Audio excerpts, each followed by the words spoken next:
Hi friends, welcome to Active Self-Protection Extra on today's Suck Less Saturday. I hope that your December has been incredible. We're moving into the new year. I got a little tip for you that I got from Tim Herron to make your appendix draw and your strong side draw a little more efficient. I use Throom targets on the range for all the benefits of steel with none of the drawbacks.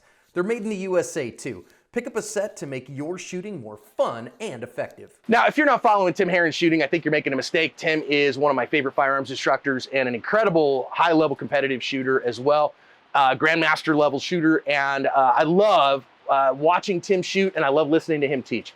Tip that I got from him, this is several months ago, that I was doing, but I didn't really realize I was doing, I'm gonna pass on to you today, and it has to do with your elbow location.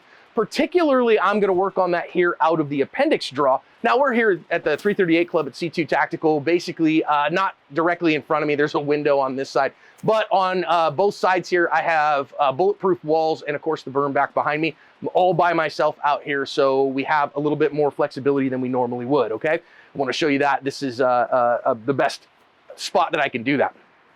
So that is, one of the things that you wanna do is, you wanna have as much of your hand behind the gun as you can get. So when I were to say, for instance, I get this gun out of the holster, what I want is I want as much of the back of my hand behind the gun as I can, so that way it is driving the gun into my hand, okay? So the way that I can do that, though, what I see a lot of people do is when they draw, they're drawing with their elbow up and high. And so if I turn sideways, it's kind of pointed that way at me.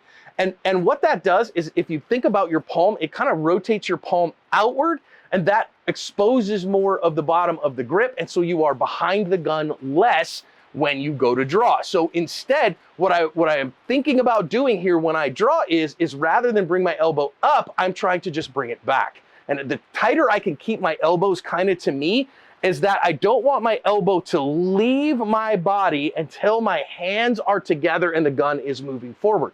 So if I can do that, then I will have the best success.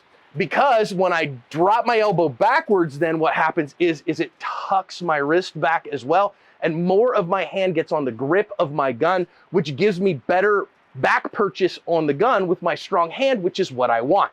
So let's try it a little bit, and I'm gonna show you kind of the difference in the way that it looks in terms of what is behind the gun and how much of my hand is behind the gun. So on this first one, I'm gonna turn around here and I'm gonna draw with my elbow kind of out a little bit and then show you kind of how much of my hand is behind the gun. So if I turn around here and I go kind of chicken wing out, you can't see that on the camera, me doing it, but I am. So chicken wing out, there I am. And what you see here is it's not bad. I mean, it's not terrible. I've got still a pretty good grip on the gun, but I've got a bunch of kind of open space here, and this is very kind of open, right? Which isn't the end of the world. Put my other hand behind the gun and go with it from there.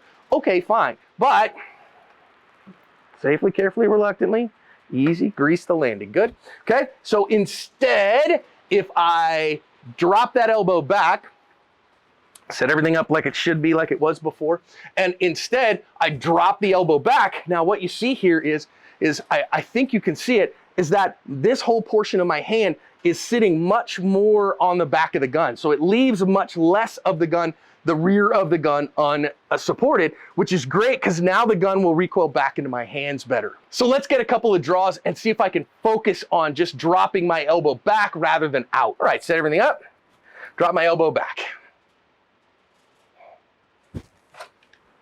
Very good. Just using B8s at 10 yards as an aiming reference. Okay, do it again. Drop your elbow back. Not bad.